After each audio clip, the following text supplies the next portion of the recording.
कि आप अपने भाव रखिए और फिर विधान जैसा होगा अपने आप दूरी बना दे, क्योंकि आप और आपके पति के बीच में भगवान का भाव है ना, वो संभाल लेंगे, वो आपको बचा लेंगे, वो आपको दूर कर देंगे। ऐसा भी हो सकता है।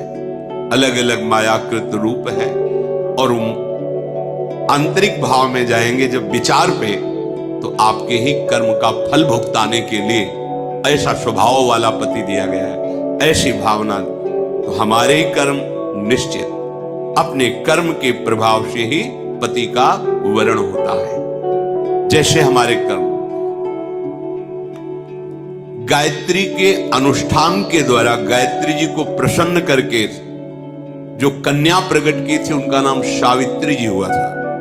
बहुत ही तेजस्विनी राजकुमारी थी। जब वर वरण की बात आई तो उनके पिता ने आदेश किया कि तुम स्वयं घूमो मृत्युलोक में और जो तुम्हें वर पसंद आएगा उसके साथ ब्याह कर दे। इतना प्यार करते थे और वो गायत्री जी की कृपा से प्रकट हुई थी, इसलिए उनका नाम सावित्री। बड़ी तेजोमयी कांति, अद्भुत ज्ञान, मंत्री और विशाल सेना साथ राजकुमारी वर वरण के लिए।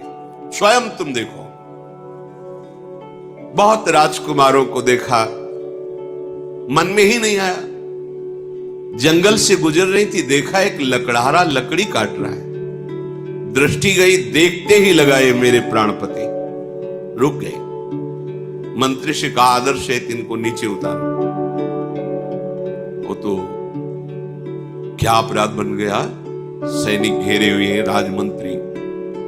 हाथ जोड़कर राजकुमारी ने कहा मैं आपको पति रूप में वरण करती हूं। तो उनका आप नेत्र हैं आपके, आप देख पा रहे हैं मैं कौन हूं। लकड़ी काट के बेचता हूं और अपने माता पिता की सेवा करता हूं। मेरे पास रहने का ठिकाना नहीं, खाने का। वो आपका राज वैभव का प्रभु, मैं राज वैभव को पति नहीं बना रही हूं, आपको पति रूप से वरण। मेरा मन मान गया है, मेरा मन राजी हो गया है आपको देख के, आपके सौंदर्य को, आपके गुण को, आपके घर को, आपके वैभव को देखकर मैं पति नहीं बना रही, मेरा मन मान गया है। आपके माता पिता कहाँ है? बोले जंगल में एक झोपड़ी में विराजमान है। ठीक है, मंत्री से कहा ये स्वीकृत है, मुझे पूरी जानकारी ली, वापस लो। जब वापस गए तो वहां बैठे हुए थे देवर्षि नारद जी। आओ बेटी। राजा ने कहा वर वरण किया? हाँ।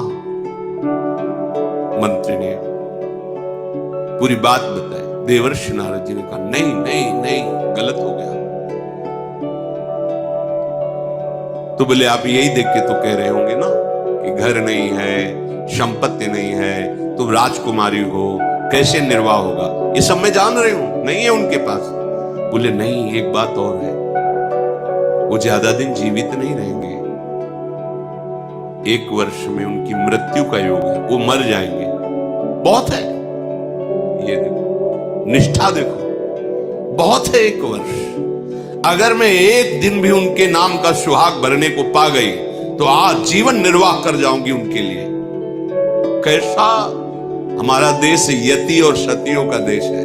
जैसे एक सन्यासी सर्वत्यागी, ऐसे साफ सुख की भावना केवल अपने पति में निहित करके भगवान को रिझा लिया।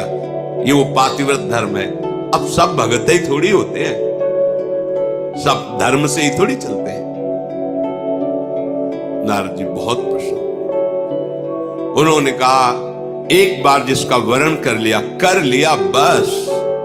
जैसे मां भगवती पार्वती जी ने सप्त ऋषियों को जवाब दिया था, कोटि जन्म लग रगर हमारी, बरऊ शंभु न तरहो कुमारी। तुम एक बार की बात कहते हो, करोड़ों बार जन्म लूंगी और तपस्या करूंगी, वो वर के रूप में वरण करूंगी तो महादेव को ही वरण करूंगी। माना महादेव अवगुण भवन, विष्णु सकल गुण खाद, जेहि कर मन जेहि सम रमे, ते ही संत। मान गए आपकी बात पर, मेरा मन रम गया है शिव में, करोड़ बार जन्म लूंगी लेकिन महादेव को ही वरण करूं। ये